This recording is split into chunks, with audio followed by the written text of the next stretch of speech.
फिलहाल रुक करेंगे एक और बड़ी खबर का। यूपी से बड़ी खबर बता रहे हैं, जहां मुख्यमंत्री योगी आदित्यनाथ आज से 2 दिन के बंगाल दौरे पर। जी हां, जिस तरीके से बंगाल में चुनावी सरगर्मियां तेज हुई रखी है, आपको बता दें कि 8 चुनावी रैलियों को संबोधित यूपी के मुख्यमंत्री योगी आदित्यनाथ करेंगे। और इसी संबंध में आज से 2 दिन के बंगाल के दौरे पर योगी आदित्यनाथ रहेंगे। 8 चुनावी रैलियों को संबोधित करेंगे यूपी के मुख्यमंत्री योगी आदित्यनाथ। और अपनी पार्टी भारतीय जनता पार्टी के समर्थन में और वहां के उम्मीदवारों के प्रत्याशियों के समर्थन में इन 8 जनसभाओं में, चुनावी रैलियों में उनके पक्ष में वोट मांगते हुए जनता से नजर आएंगे यूपी के मुख्यमंत्री योगी आदित्यनाथ।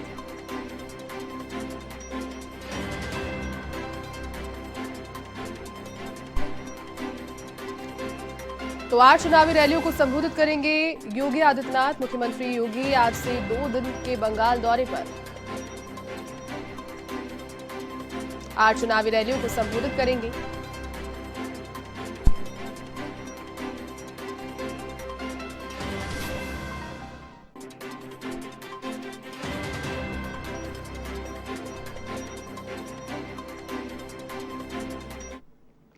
चलिए इसी खबर पर अधिक अपडेट के साथ वरिष्ठ संवाददाता अमरीश सिंह इस वक्त मेरे साथ लखनऊ से फोन लाइन पर जुड़ चुके। अमरीश, देखिए, बंगाल में जिस तरीके की चुनावी सरगर्मियां पूरे अपने परवान पर है, पूरे चरम पर है, इसी बीच मुख्यमंत्री योगी आदित्यनाथ का 2 दिवसीय बंगाल दौरा, कितना महत्वपूर्ण ये दौरा और किस तरीके से प्रत्याशियों के समर्थन में क्या वोट बटोर पाएंगे?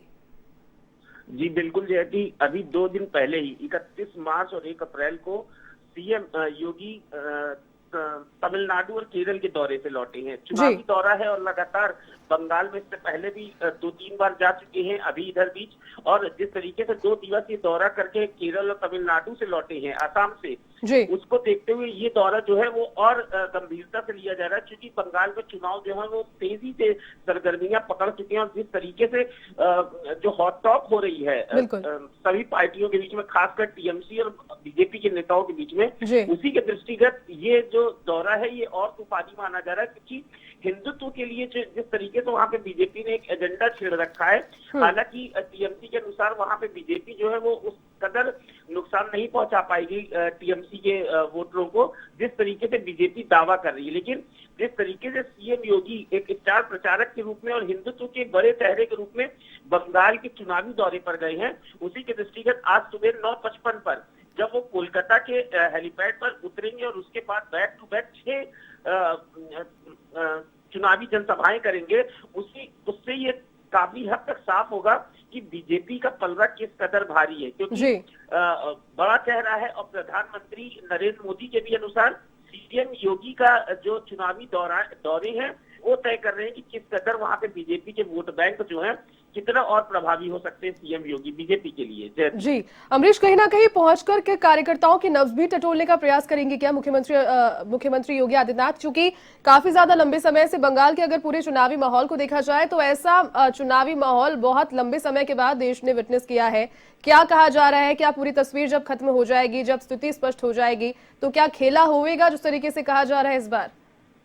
बिल्कुल जयती, अगर याद करें पिछला विधानसभा चुनाव टीएमसी का, भले ही टीएमसी ने जीत हासिल की थी, लेकिन वहां पे जो नींव कहती है उसको जरूर कहीं ना कहीं हिलाया था बीजेपी ने।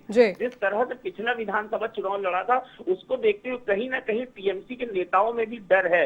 और जिस तरीके से टीएमसी के बड़े नेताओं ने पार्टी छोड़कर बीजेपी का रुख किया है, उससे ये साफ तय है कि कहीं ना कहीं बीजेपी को खासा लोग वहां पसंद कर रहे हैं। और जिस तरीके से इन 5 सालों में बीजेपी के नेताओं ने खासकर राम और हनुमान पर फोकस किया, जिस तरीके से वहां पे हर शनिवार को और मंगलवार को जिस तरीके से हनुमान चालीसा का पाठ करके वहां पे परेशान किया है, आज कहीं ना कहीं सीएम योगी उसी पर एक और मुहर ठोकने की कवायद में ही जा रहे हैं, क्योंकि एक बड़ा चेहरा है और जहां भी जाते हैं चुनावी रैली करने, वहां हिंदुत्व के एजेंडे को उठाते हैं, लव जिहाद के मुद्दे को उठाते हैं, 370 को उठाते हैं, और सबसे बड़ा जो इस वक्त मुद्दा है वो अयोध्या का राम मंदिर का मुद्दा है। ऐसे मुद्दों को उठाते हैं जहाँ जरूर नब्ज टटोलने का काम करते हैं। जयती जी, चलिए अमरीश, बहुत शुक्रिया फिलहाल तमाम जानकारी के लिए। तो मुख्यमंत्री योगी आज से 2 दिन के बंगाल दौरे पर, देखने वाली बात ये होगी कि 8 चुनावी सभाओं में किस तरीके से अपने उपलब्धियों को यहां पर गिनाकर प्रत्याशियों के समर्थन में वोट की अपील करते हुए देखने को मिलेंगे।